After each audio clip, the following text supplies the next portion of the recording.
देवं कंसचाणूरमर्दनं देवकी परमानन्दं कृष्णं वन्दे जगद्गुरुं कृष्णं वन्दे जगद्गुरुं।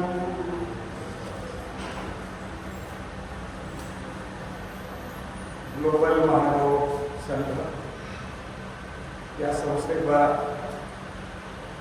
श्रीकृष्ण मंदिर महानुभाव ट्रस्ट या संस्थेमध्ये चालू असलेली संस्कृत वेद अध्ययन विद्यालय या विद्यालयाच्या उपक्रमामध्ये अंतर्भूत असलेला संस्कृत विषय संस्कृत भाषा परिचय या परिचयाच्या माध्यमातून हे पहिलं सत्र बोललं जात आहे आणि यामध्ये आज जो परिसंवादाचा विषय ठेवला गेला श्रीमद्भगवद्गीता व मानव धर्म या अनुषंगाने महाराष्ट्रभर संपूर्ण देशभर या ग्रंथावर आधारित लेखी परीक्षा संपन्न होणार आहे। म्हणजे स्पर्धक या स्पर्धेमध्ये सहभागी होणार आहेत त्यांना या ग्रंथातलं माहिती व्हावी, या ग्रंथाचा प्रतिपाद्य विषय समजावा या हेतूने आजचं हे चर्चासत्र या ठिकाणी आयोजित केले गेलेलं आहे। आणि या चर्चासत्राच्या अध्यक्षस्थानी विराजमान असलेल्या या संस्थेचे प्रमुख आदरणीय श्रद्धेय प्रातस्मरणीय अधिष्ठित महादाचार्य श्री मोठे बाबा उपाख्य आत्याबाईजी ज्यांचं श्रीमद्भगवद्गीता या विषयावर खऱ्या अर्थाने ज्यांनी आपलं तप केलेलं आहे, ज्यांनी साधना केलेली आहे, ज्यांनी अभ्यास केलेले आहे, ज्यांनी वेळ दिलेला आहे, गीते हेच स्वतःचं जीवन समजलेलं आहे, शैक्षणिक क्षेत्रामध्ये काम करत असताना सुद्धा मानवता धर्म हा विषय जो जेव्हा आपल्या समोर येतो, मानवाचा धर्म कोणता आहे नेमका, मी या अनुषंगाने पांडुरंगशास्त्री आठवले यांनी जे समाज प्रबोधन केलं, समाजाला एक दिशा देण्याचं काम केलं, एक मूल्य आपल्या समोर ठेवलं, त्याचे उपासक प्राचार्य चापे सर यांनी अत्यंत महत्त्वपूर्ण अत्यंत अभ्यासवासक विचार अर्ध्या तासामध्ये आपल्या समोर या ठिकाणी सादर केले। त्यानंतर प्राध्यापक चक्रधर कोटी मोहन बाबू गावकर यांनी गीता व मानवता धर्म या अनुषंगाने जे परीक्षा देणारे स्पर्धक आहेत ज्यांना या स्पर्धेत सहभागी व्हायचे त्यांना हे गीतेचं मर्म, गीतेतले सांगितलेले योग याचंही सुंदर असं त्यांनी या ठिकाणी केलं। या समारंभामध्ये आवर्जून उपस्थित असलेले आमचे तरुण तडफदार उदयनमुख असलेले शिवसेनेचे नेते सन्माननीय श्री मोहितजी त्रिवेदी आवर्जून या ठिकाणी उपस्थित राहिले। त्यानंतर ज्यांचा सत्कार या निमित्ताने ते संपन्न झाला, आजचे सत्कारमूर्ती परमेश्वर संपर्क श्री निवृत्त पोलीस इन्स्पेक्टर संग्रामजी पठाडे त्यांच्या सुविधे धर्मपत्नी उपस्थित सर्व श्रद्धाळू भाविकजन आश्रमातील सर्व संत तपस्विनी बालगोपाल मुळात महानुभाव संप्रदाय आणि श्रीमद्भगवद्गीता या अनुषंगाने जे आपल्याला विवेचन करायचं आहे याचा संदर्भ पाहत असताना की सत्य सनातन काळापासून चालत आलेली ही भारतीय संस्कृती, या संस्कृतीचा मूळ गामी जो प्रतिपाद्य विषय आहे, जो मूळ हेतू आहे तो आहे मानवता धर्मासोबत आत्मकल्याण, स्वउद्धार, आत्मोद्धार। बाकीच्या व्यवहार जीवनातल्या प्रपंच जीवनातल्या या सगळ्या गोष्टी मनुष्याला कराव्या लागतात, त्या पद्धतीचं पण हे जीवन जगत असताना नेमकं कोणत्या दिशेने मला जीवनाचा प्रवास करायचा आहे, म्हणजे खऱ्या अर्थाने हा मनुष्य देहामध्ये असलेला हा जो जीवात्मा आहे, आत्मा आहे, याचं भलं, याचं कल्याण, याचं हित कशामध्ये आहे हा प्रतिपाद्य भगवद्गीतेचा विषय आहे आणि तोच विषय मानव संप्रदायाचे प्रवर्तक प्रवर्तक सर्वज्ञ श्री चक्रधर प्रभू यांचा सुद्धा आहे. आणि जेव्हा स्वामी भगवद्गीतेच्या संदर्भामध्ये हिचा हिचा गौरव करत असताना, हिचा खऱ्या अर्थाने उल्लेख करत असताना ज्यावेळेला स्वामी उत्तरापंथी जाण्याचा विचार करते महाराष्ट्र सोडून, त्यावेळेला स्वामी भक्तजनांना म्हणतात की आम्ही स्वतः श्रीमद्भगवद्गीतेचं व्याख्यान करू आणि समोर माईम भट्टासारखा श्रोता जर असेल तर आम्ही जी प्रवृत्ती स्वीकारलेली आहे उत्तरापंथी जाण्याची, ती प्रवृत्ती सुद्धा आम्ही बदलवू. इतके या गीतेचं अनन्यसाधारण महत्त्व. कारण स्वामींनी जो विषय मराठीमध्ये भक्तजनांना प्रतिपाद्य केला, आत्मकल्याण आत्महित परमेश्वर प्राप्तीचं तत्व सांगत असताना ज्या मराठी भाषेचा आधार घेऊन स्वामींनी आपलं ईश्वरीय तत्वज्ञान या मुमुक्षु जीवाला प्रतिपादन केलं, ते सर्व तत्वज्ञान श्री गुणचक्रवर्तीने अर्जुनाला श्रीमद्भगवद्गीतेच्या माध्यमातून, भाषा संस्कृत आहे आणि इकडे भाषा मराठी आहे, परंतु दोन्हीचं तत्व हे एक आहे. याकरता स्वामींनी तो अट्टहास केलेला आहे. आणि मानव संप्रदायाच्या या परंपरेमध्ये जवळजवळ 108 भगवद्गीतेच्या टीका मानव संप्रदायातल्या विद्वानांनी आपल्या समोर ठेवलेल्या आहेत.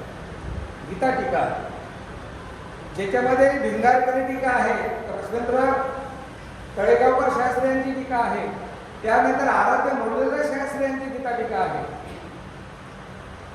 की जसा आपण उल्लेख करतात की श्रीमद्भगवद्गीता हा जो विषय आहे, जिथे मोठमोठे विद्वान ज्ञानेश्वर माऊली असतील, दांडेकर मामा असतील, की त्यानंतर आपले आताच गेलेले आपले सातारकर महाराज असतील, अनेकांनी श्रीमद्भगवद्गीतेवर आपापल्या बुद्धीच्या प्रगल्भतेने विवेचन करण्याचा प्रयत्न केला, तो विषय गीतेचा विषय समजून सांगण्याचा प्रयत्न केलेला.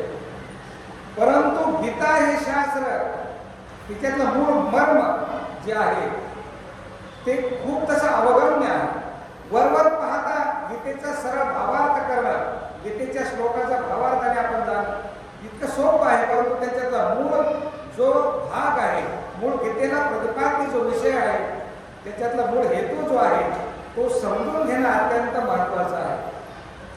आणि त्यानुसार मानव संप्रदायाची परंपरा किंवा स्वामींचं जे तत्वज्ञान आहे, जसं की भगवद्गीतेचा जन्म जो झाला युद्धभूमीच्या रणांगणाच्या प्रांगणामध्ये गीतेचा जन्म झालेला आहे, लक्षात ठेवा. हे आपल्या जीवनाचं समरांगण आहे. आपण जे जीवन जगतोय हे सुद्धा एक भूमी आहे, ही सुद्धा एक युद्धभूमी आहे.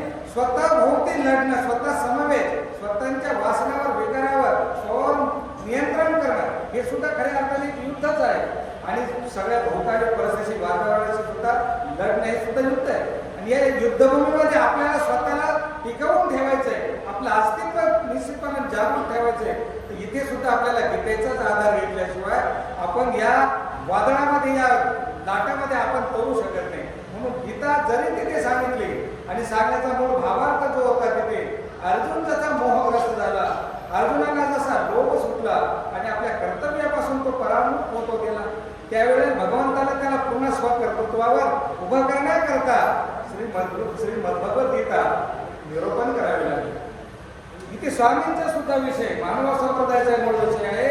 मानव संप्रदायाचा मूळ सिद्धांतच तो आहे की राग, द्वेष, काम, क्रोध, मोह, मत्सर इथे षड ऋतू आहेत. या सर्वांना सोडल्याशिवाय तुम्ही परमेश्वराच्या प्राप्तीकडे जाऊ शकत नाही. हे सहाचा त्याग म्हणजे खऱ्या अर्थाने परमेश्वराला अनन्य भावे शरण जाणार. स्वामींच्या भाषेमध्ये असलेला सिद्धांत आहे. तिथे अर्जुनाला मोहग्रस्तापासून परावृत्त करण्याकरता श्री गुणचक्रवर्तीला श्रीमद्भगवद्गीता तिथं निरूपण करावी लागते आहे. आणि त्याचं कर्तव्य कर्म काय आहे? पहिला अध्याय जो अर्जुन विषाद योग आहे. आपण सुद्धा आज जीवन जगत असताना की ज्या मोहपाशामध्ये अडकतो, त्या मोहपाशाला न जुमानता आपलं कर्तव्य काय ना, आपलं आत्महित कशात आहे, स्वहित कशात आहे, याचं ज्ञान घेऊन जर आपण खऱ्या अर्थाने या मार्गाचा अनुनयन करण्याचा प्रयत्न केला, त्या विचारावर, त्या सिद्धांतावर चालण्याचा जर प्रयत्न केला, तर निश्चितपणे आपण ईश्वरापर्यंत जाण्याचा आपला जो प्रवास आहे, ज्या वाटेवर आपण प्रवास सुरू केलेला आहे, तो प्रवास आपला सुखकर होऊ शकतो. किंवा रस्त्यामध्ये येणारे जे खास खळगे आहेत, त्या खास खळग्यांना आपण लिलया पार करू शकतो. हा मूळ मंत्र आहे.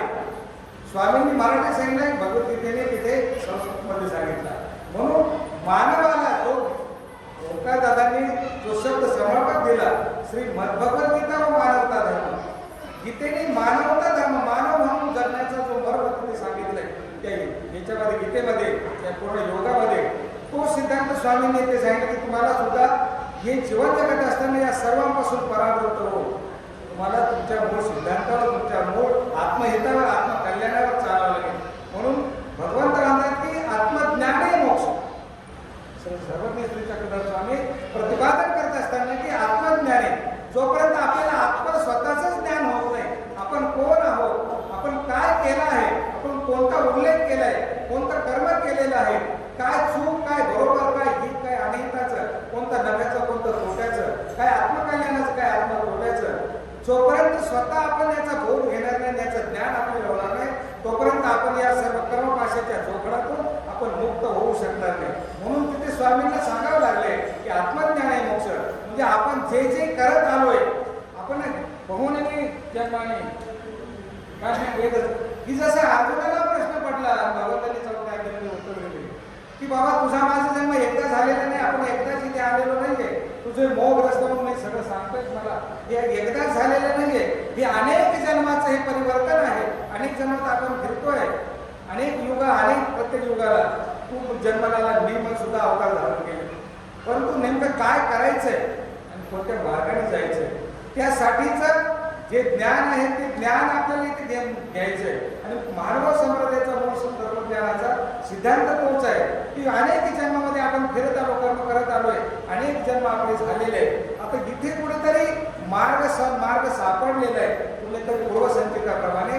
तर हा सापडलेला जो मार्ग आहे, या मार्गावर चालण्याचं जे जो रस्त्यातले खास करके रस्त्यातले काटेकुप आहेत ते सगळे दूर करायचे असतील तर सन्मार्गाला धरून, ज्ञान मार्गाचे ज्ञान ज्योत धरून आपल्याला तो प्रवास ईश्वरापर्यंत, ईश्वर प्राप्तीचा करायचा आहे. आणि हे करत असताना जो जो समाज आपल्या सभोवती येतोय, त्याचंही भान, त्याचंही ज्ञान आपल्याला ठेवावं लागणार आहे. त्याचा विचार करूनच आपल्याला जगावं लागणार आहे. म्हणून गीतेची प्रतिपाद्य विषय जसा अहिंसा आहे, तसे इकडे मानव संप्रदायाचा विषय सुद्धा मूळ स्वामींचा आहे. अहिंसेचाच विचार आहे की तिथे तर मानसिक, वाचिक, शारीरिक हे जे कर्म आहे, हिंसा मानसिकही होते, वाचिकही होते आणि कायिकही होते. तर इथे सुद्धा जो मानव संप्रदायाचा सिद्धांत भगवद्गीतेने तोच मान्य केलेला आहे. परंतु हे सर्व होत असताना, अहिंसेच्या मार्गाने जाताना नेमकं काय करायचं आहे. गीता म्हणते की तू तुझं कर्म कर. अर्जुनाला शत्रुघ्न चक्रवर्ती तिथे दुष्टांचा संहार करण्याचा विचार सांगताय. आणि इकडे स्वामी म्हणताय की मनामध्ये सुद्धा कोणाच्या बद्दल वाईट आणायचं नाही, मनात कोणाच्या बद्दल अहित चिंतन करायचं नाही.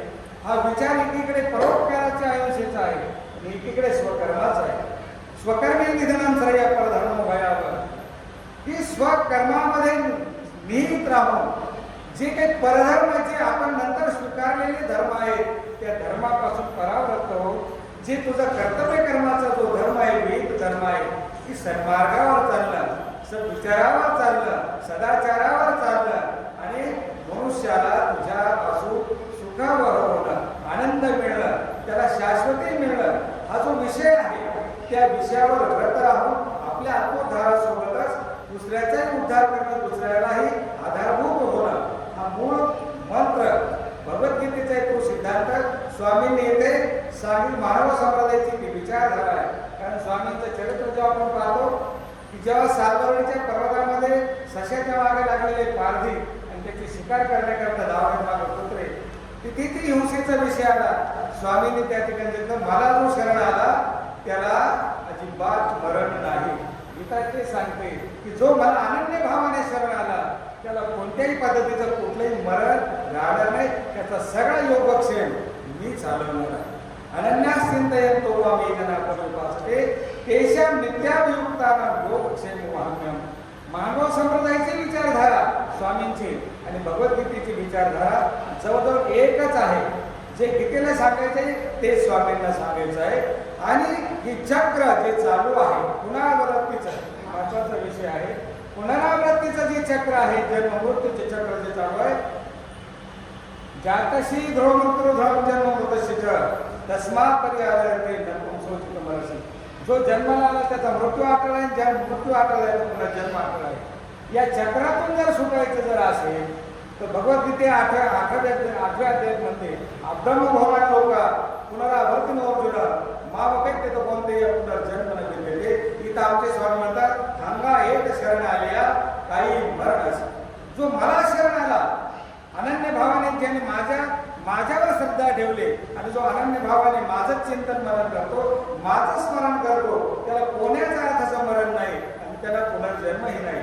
जो भगवद्गीतेचा प्रतिपाद्य विषय आहे तोच विषय इकडे मानव समुदायाच्या तत्वज्ञानाचा मूळ विषय आहे की अब्रह्म भवनाला काय पुनरावर्ती अर्जुना या जेवी यांत देवता देवते पुण्याचे पुत्रभगा भूतानी यांच्या बुद्धीच्या यांच्या मध्ये जीवन किंवा जो जसा ज्याचा विषय असेल तो त्या गतीला जाईल. परंतु जो माझ्यावर श्रद्धा ठेवून माझीच अनन्य भावाने भक्ती करेल तो मला येऊन मिळेल. हा गीतेचा जो प्रतिपाद्य विषय आहे तोच मानव संप्रदायाच्या तत्वज्ञानाचा मूळ विषय आहे.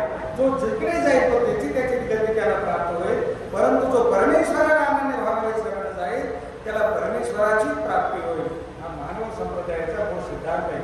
आणि जीवन जगताना जसं आपण म्हणतो की आज जीवन जगताना जरी मी संन्यासी असेल तर मी जन लोकांना जनसमूहांना सोडून जगू शकत नाही. जन लोकांमध्येच मला माझा हे धर्माचरण करो, हा धर्म किंवा ईश्वर धर्म काय आहे मी माझ्या आचरणातून समाजाला ते एक प्रकारे ज्ञानांजन देत असतो. ज्ञानाला मी समोरच्याला मी त्यासाठी प्रवृत्त करत असतो. माझा आदर्श ठेवून समाज माझ्याकडे पाहून या विचारावर या मार्गावर येत असतो. म्हणून स्वामी सुद्धा अनुयायांना साधकांना त्यांचं स्वतःचं धर्माचरण करत असताना की जनहित जनलोक राज म्हणजे समाजामधील जी जनव्यवस्था आहे, राजव्यवस्था आहे, देशधर्म आहे, ग्रामधर्म आहे, या सर्वांचं तुम्ही बारकाईने लक्ष द्या. या सर्व गोष्टीकडे तुम्ही बारीक लक्ष द्या आणि त्या पद्धतीने धर्माचरण करण्याचा प्रयत्न करा. ही स्वामींनी सुद्धा लगेच तुम्ही हे लावलं म्हणजे सगळे समाजापासून तुम्ही दूर गेलात आणि समाजापासून तुम्ही परांगमुख झालात असं नाही. तर समाजामध्ये राहूनच तुम्हाला तुमचे धर्माचरण करताना स्वतः सोबतच समाजोद्धार समाजाचे उन्नयन करावं लागेल. त्याकरता तुम्हाला त्यांच्यासमोर आदर्श ठेवावे लागतील.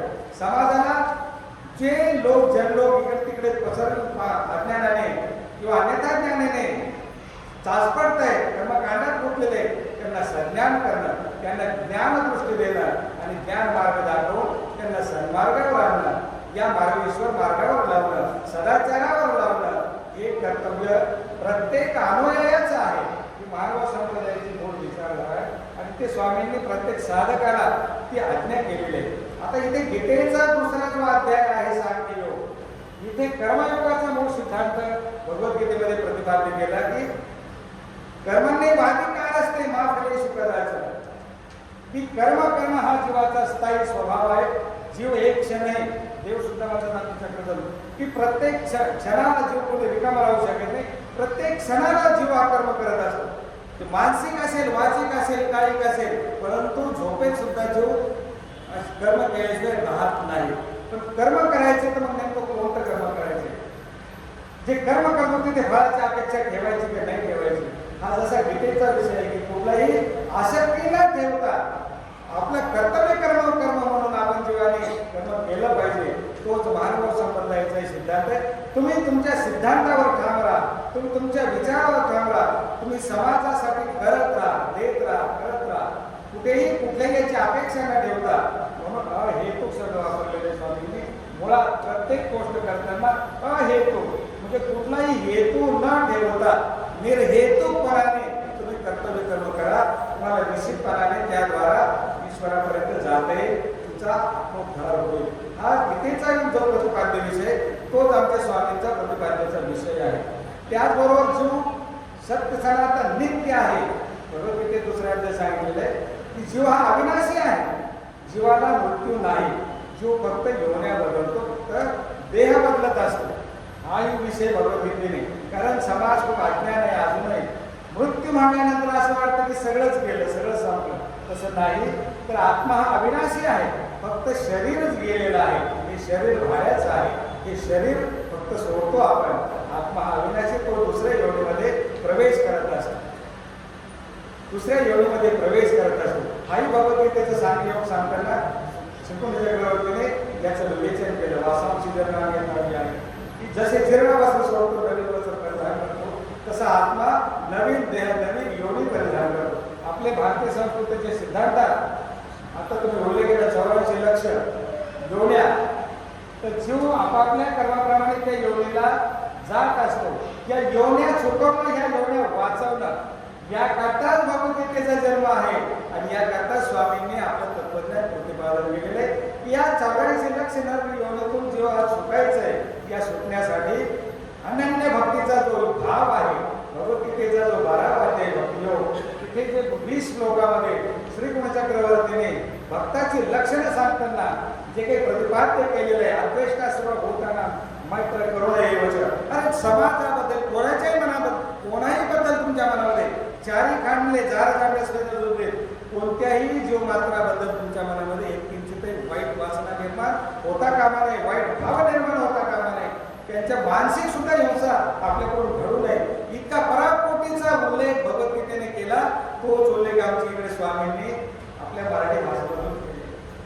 तेच तत्वज्ञान स्वामींनी इकडे समजून सांगितलेलं आहे मराठी भाषेमध्ये. तोच विचार. म्हणून समाजामध्ये जगत असताना भक्ताची लक्षणं काय आहे, भक्तांनी कसं जगायचंय, कसं वागायचंय, की कुठल्या मोहाला विमोह होऊन विमुक्त कसं जीवन जगायचंय, याचं गीता हे तत्वनिष्ठ परिपाठ आहे. आणि आपला उद्धार आपण करायचा. इथे दुसरा कोणी येणार नाही. आत्मा व ह्यात्मा बंधू आत्मा भरपूर आत्मा बंधुरात्मा मनस्कशी येणार नाही वाटणार. आपण आपले मित्र आहोत, आपणच आपले सखे आहोत, आपणच आपले भाऊ आहोत, आपणच आपले सर्व सुहृद आहोत. आपण आपल्या आत्म्यावर तसं प्रेम करायचं. जसं आपण आपल्यावर प्रेम करतो तसंच तुम्ही जगाबद्दल तोच विचार करून तुम्ही जर जगाशी जगले तर निश्चितपणाने साने गुरुजींना अभिप्रेत असलेला खरा तो एकची धर्म जगाला प्रेम अर्पावे, हाही गीतेचाच प्रतिपाद्य विषय आहे. गीतेचंच हे तत्वज्ञान आहे. ते साने गुरूंच्या मुखातून बसवलं. तेच विचार आमच्या स्वामींच्या सर्व जगाला तुम्ही, सर्व प्राणी मात्राला तुम्ही अभय द्यावे. चतुर्विध भूत ग्रामा अभय द्यावे. सर्वांना अभय द्या, सर्वांना प्रेम द्या. तुमच्यापासून कोणालाही भीती वाटली नाही पाहिजे. कोणालाही असं नाही वाटलं आम्ही असुरक्षित आहे किंवा इथे माझ्याबद्दल थोडा चुकीचा विचार होतोय किंवा मला हेतू पुरस्कार माझ्याबद्दल काहीतरी वेगळा भाव देऊन माझ्याशी व्यवहार कुठेही न करता सर्वांच्या बद्दल, सर्व प्राणी मात्राबद्दल प्रेमाचा आदराचा भाव तुमच्या वागण्यातून बोलण्यातून प्रतिकूल असायला पाहिजे. हा विषय आहे गीतेचाही. आणि तो विषय स्वामींच्या तत्वज्ञानाचा प्रतिपादाचा विषय आहे की सर्वांना निर्भय तुमच्यापासून करता आलं पाहिजे. जसं स्वामींच्या सोबत उदाहरण दिलं जातं की वाघ सोबत आहे आणि तो आणि त्याला वाघाला सुद्धा स्वामी महात्मा म्हणतात. म्हणजे ही प्रवृत्ती एखाद्या हिंसक प्राण्याला महात्मा म्हणण्याची ताकद. असं आता स्वामी सांगितलं की अर्जुनाला महात्मा म्हणतो भगवद्गीतेत, तर स्वामींनी त्या प्राण्याला महात्मा मानलेलं आहे, सशाला महात्मा मानलेलं आहे. या वृत्तीवर जाणं, या हिंसक वृत्तीवर जाणं, इतका थोर पण इतकं करून प्राणी मात्राबद्दल सुद्धा भाव ठेवून जीवनामध्ये जगणं, हा विषय गीतेचाच आहे. आणि तोच विषय आमच्या मानव संप्रदायाच्या प्रतिपादनाचा विषय. तुमचं अंतःकरण एवढं विशाल करा की सर्वांना तुम्ही महान आत्मा बनवा. तुम्ही तर महान बना, परंतु तुमच्या समवेत सर्वांना सध्या महान आत्म्याच्या दिशेने त्यांचा प्रवास त्या दुसरे तुम्ही करा. हा विषय त्या ठिकाणी प्रतिपाद्य आहे. तिसरा अध्याय कर्म विकर्म कर्म या विषयी तत्वज्ञानाचे विषय आहे. तिथे आपल्याकडे बोलायला खूप मर्यादा कमी आहे. परंतु काही विषय निश्चितपणाने या परीक्षकांच्या दृष्टीने ज्यांना लिखाण करायचे त्यांच्या दृष्टीने समजण्याच्या दृष्टीने सुद्धा काही योग बोलण्याजोगे आहेत, काही खूप काही इथे बोलण्यापासून वेळेचं बंधन आहे. म्हणून कर्म कोणते आहेत, विकर्म कोणतं आहे, अकर्म कोणतं आहे, कर्माचं ज्ञान असणं किती गरजेचं आहे याचा सुद्धा प्रतिपाद्य विषय भगवद्गीतेच आहे. आपण जे करतो हे सर्व काही समज आपण जे करतो तेच बरोबर आहे तर असं नाही. तर तर याचे भेद केले गेले, याचं वर्गीकरण केलं भगवद्गीतेच्या 3ऱ्या अध्यायामध्ये. पुढे ज्ञान कर्म संन्यास योग आहे, कर्म संन्यास योग आहे. हे सर्व प्रतिपाद्य विषय आहेत, नेमकं काय सोडायचं काय करायचंय. आणि ते ज्ञान तुम्हाला मला घ्यायचंय, ते घेण्यासाठीची तुमची मानसिकता काय आहे, कसं ते ज्ञान आत्मसात करावं. तर बुद्धीपणे पाहणं परिप्रश्नेने सेवाया. अरे आपण म्हणतोय की भगवत श्रद्धावानमध्ये ज्ञान असतात परमसंयमे. हे सांगत असताना आमच्या शास्त्रामध्ये हे सांगितलंय, साधत्य वेद केला की तुम्ही घेत असताना गुरुबद्दल, शास्त्राबद्दल, ज्याच्याकडून ज्ञान घ्यायचे त्याच्याबद्दल तुमच्यामध्ये अपार श्रद्धा असायला पाहिजे. शास्त्राबद्दल अपार श्रद्धा असायला पाहिजे. जे ज्ञान घ्यायचे त्याच्याबद्दल अपार श्रद्धा असायला पाहिजे. तरच तुम्हाला तुमच्या हृदयामध्ये ज्ञान प्रवेश होऊ शकतं. तत्विधी प्रणिपातीने ज्याच्याकडून घ्यायचंय ते श्रद्धावान, श्रद्धेने तुम्ही नतमस्तक व्हा, त्याला शरण जा, त्या विद्येला शरण जा, त्या गुरुला शरण जा.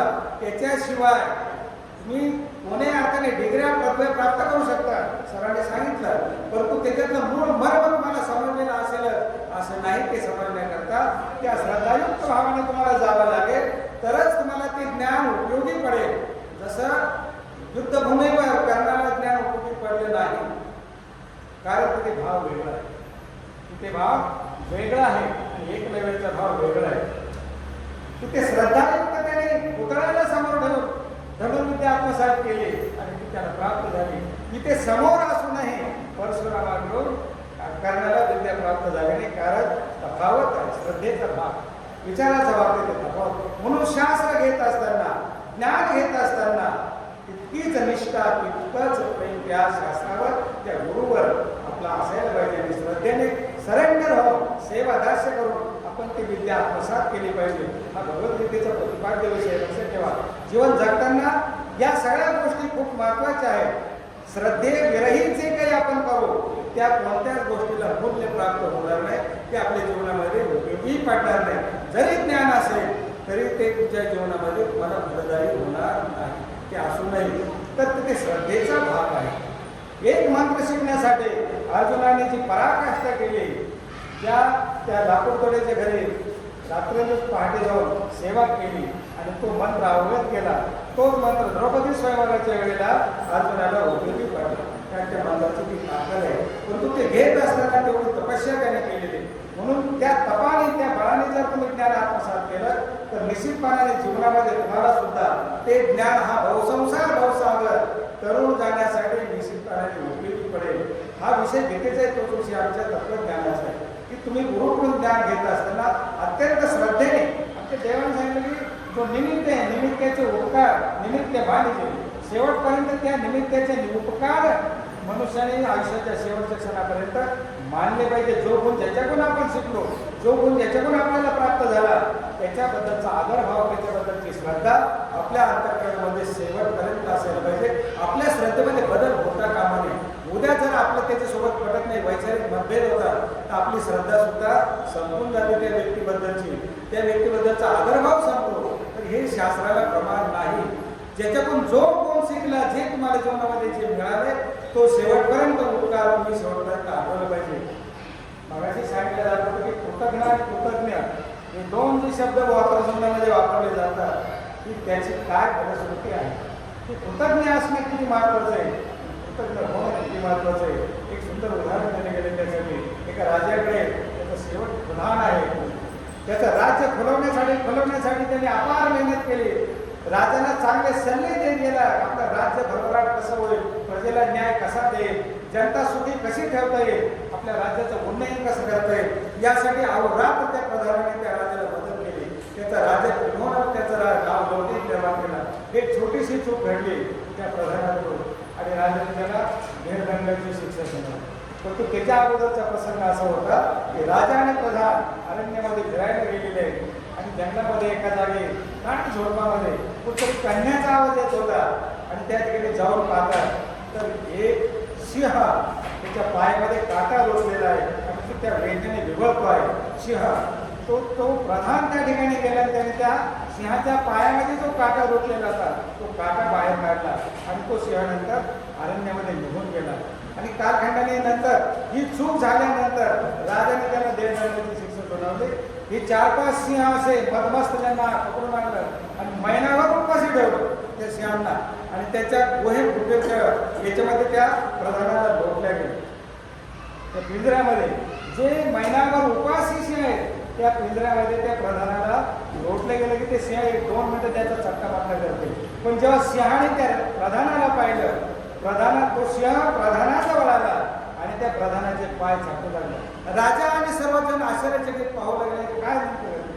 त्यावेळेला तो सिंह म्हणतो की महाराज, ज्यावेळेला माझ्या पायामध्ये काटा रोखलेला होता, काटा माझ्या पायात आणि मला ज्या वेदना होत होत्या मरणापाय, त्यावेळेला याच व्यक्तीने माझ्या पायाला तो काटा काढलेला, यांनी मला जीवनदान दिलेले. म्हणजे याची कृतज्ञता मी या ठिकाणी कृतज्ञ होऊन फेडू शकत नाही.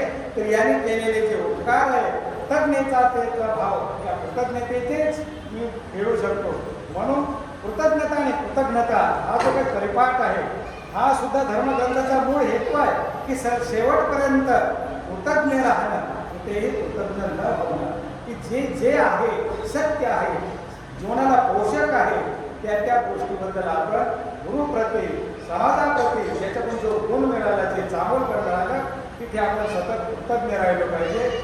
वैचारिक मतभेद होत वैचारिक विचार मिळो अगर न मिळो, परंतु जे चांगलं मिळालेलं आहे, ज्याने आपल्या जीवनाला वळण लागलेलं आहे, त्याच्याबद्दलचा आदरभाव, श्रद्धाभाव आपल्या जीवनामध्ये कुठेही कमी होऊ नये, हाही गीतेचा प्रतिपाद्य विषय आहे आणि तोच महानुभाव संप्रदायाचा सुद्धा प्रतिपाद्य आहे. भाजी गुरु मानावा आणि निमित्त मानिजे. हे 2 सूत्रामध्ये हा सगळा भावार्थ साठवलेला आहे. जो गीतेच्या ऐकण्यामध्ये तो साठवलेला आहे, तो तिकडे स्वामींच्या महानुभाव तत्वज्ञानामध्ये तोच भाव साठवलेला आहे. म्हणून या सगळ्या गोष्टी खूप काही सांगण्याजोगतं आहे की आपला स्वभाव, आपले रसतंतून गुणत्रय भाव योग चतुर्दशाध्याय किंवा श्रद्धात्रय भाव योग सप्तदशाध्याय, की आज जे जीवन जगतोय म्हणजे आपला आहार म्हणजे आहार आहे. जी आपली प्रकृती बनते, आपला स्वभाव बनतो, आपलं वातावरण बनतं, आपले आहार विहारातून बनतं. याचा प्रतिपाद्य विषय भगवद्गीतेच्या 17व्या अध्यायामध्ये भगवंतांनी निरूपण केला. कटोला ते सर्व शब्द आहे की जर तुम्ही तसा आहार घेतला तर तुमची प्रकृती त्या पद्धतीची बनते, तामस प्रकृती बनते.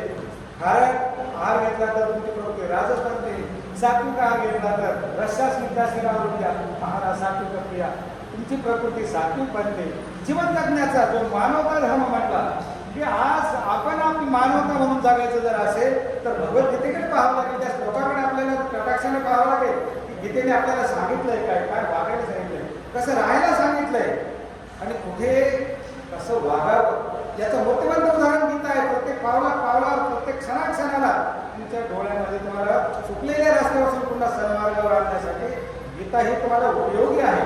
गीतेचं तत्वज्ञान तुम्हाला प्रत्येक श्लोक हा मंत्र आहे, त्या ताकदीने जर तो उच्चारला तरी ते सगळ्या गोष्टी म्हणजे साप जरी चालला असेल तर मी सुद्धा उतरवलं जातं.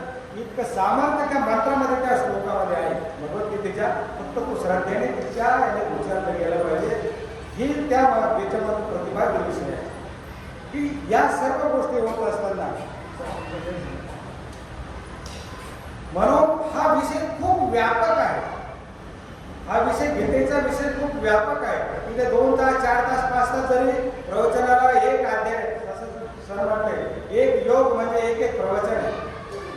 भगवद्गीतेचा योग म्हणजे एक 2-2 तासाचं प्रवचन आहे.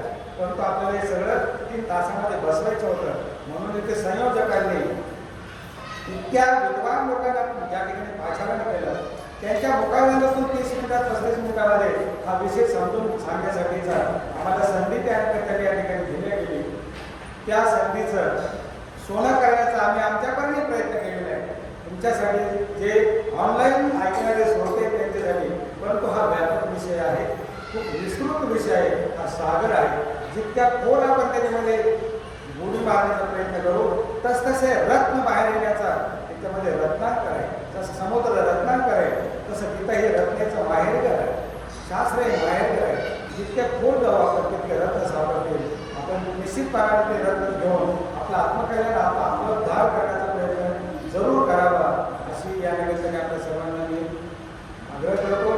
आणि ईश्वराने आपल्या सर्वांनाच खूप चांगल्या सन्मार्गावर चालण्यासाठी सुबुद्धी प्रदान करावी आणि धर्माचरण करण्यासाठी, ईश्वरानुकरण करण्यासाठी आपल्या सर्वांना निरोगी ठेवावं, धर्मसेवेचीच आपल्याला सर्वांना संधी देत राहावी आणि सन्मार्गाचा रस्ता आपला प्रशस्त खुला होत जावा अशी सदिच्छा व्यक्त करतो आणि तुमचे लांबलेले विचारांना या ठिकाणी आटोप घेतो आणि या ठिकाणी थांबतो. जय श्री चक्रधर, जय महाराज. अतिशय छान पद्धतीने तसं बसलेल्या सर्वांना शास्त्री बाबांना ऐकण्याची सवय आहे. त्याच्यामुळं खऱ्या अर्थाने हे जे लाईव्ह आणि यानंतर जे श्रोते ऐकणार आहेत त्यांच्यासाठी खूप महत्वाची पर्वणी होती. बहुतेक उद्यापासूनच आता संध्याकाळची पोथी आपली सुरू होत आहे. 16 तारखेपासूनच तर पुन्हा शास्त्री बाबांना ऐकण्याचा रोजचा योग आपला सुरूच होणार आहे. परंतु छोटे खाणी असलेली ही आपली चर्चा मंथनाची सभा आता समाप्तीकडे जात आहे. मी आदरणीय श्रद्धेय गुरुवर्य बाबाजींना विनंती करतो की आपण या सभेला अध्यक्षीय रूपाने शुभेच्छापर आशीर्वाद द्यावे.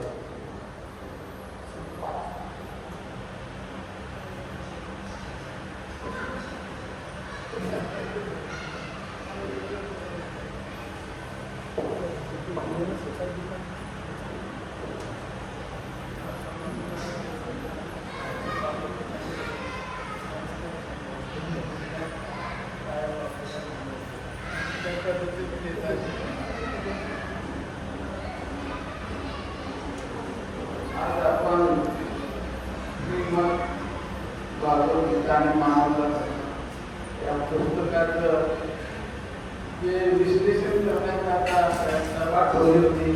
त्या सभेला उपस्थित आदरणीय